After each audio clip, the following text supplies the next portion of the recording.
I'm literally crying. Tears of gratitude and joy.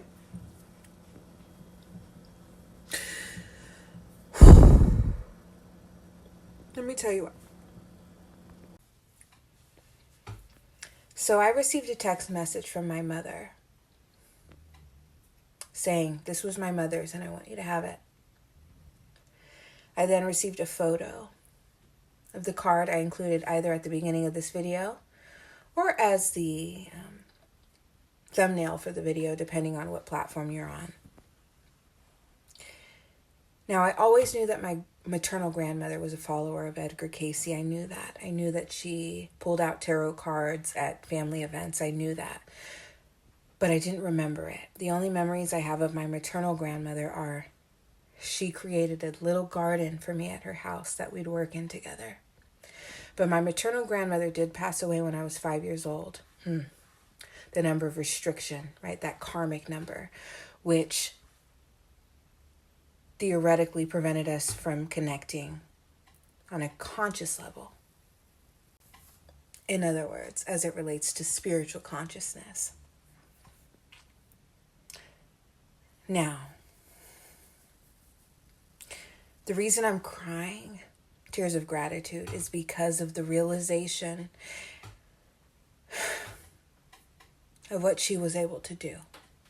I am not the first in my bloodline to awaken. I am not the first in my bloodline to seek enlightenment, to attain enlightenment. And it's so interesting because as a master numerologist, as someone that is able to decipher the sequence on the card, it was her awakening that granted me the opportunity to become who I am and develop the consciousness that I currently hold. Now let's do a little deciphering of the card, shall we? In honor of my maternal grandmother, who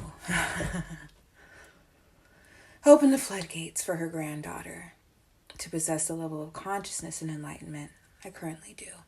And I genuinely believe it like that because, yes, as a soul that's on an individual journey, everything is perfectly orchestrated. And I was born into a bloodline for a very specific reason.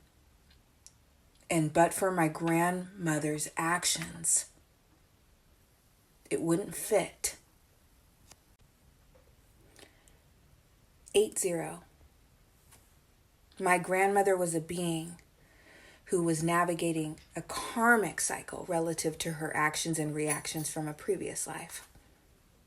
Then we have 2 and 8, a being who is allowing their mindset, their new way of perceiving the world and relating to the world to help their karmic energy elevate to a new space because it totals 10.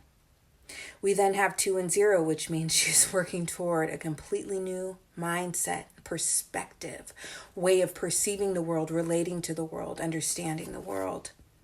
Then we have 00, which is that relational reset number, that mindset reset number. She was open. She was allowing herself to receive the information she needs to change everything about who she was and how she related to this world. Then we have 2 and 4, which totals 6, which is my grandmother committed her daily energy, her diurnal focus was toward acquiring information that she needed to change, that she needed to perceive differently, that she needed to relate differently, that she needed to understand differently. She was not afraid to make the jump from Catholicism to metaphysics. She was not afraid of that. She was open to that. She desired that. She wanted that. There was no cognitive dissonance here. Just like with me. Just like with me. And the total of the entire sequence is 8. The number of the bloodline. The number of karma. So I sit here humbly and I thank my maternal grandmother for everything that she did, consciousness-wise.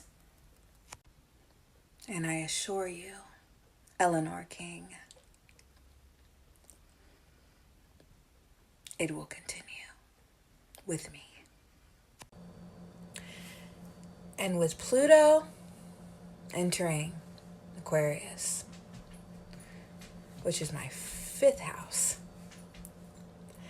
I just might look into this club and join it if it still exists.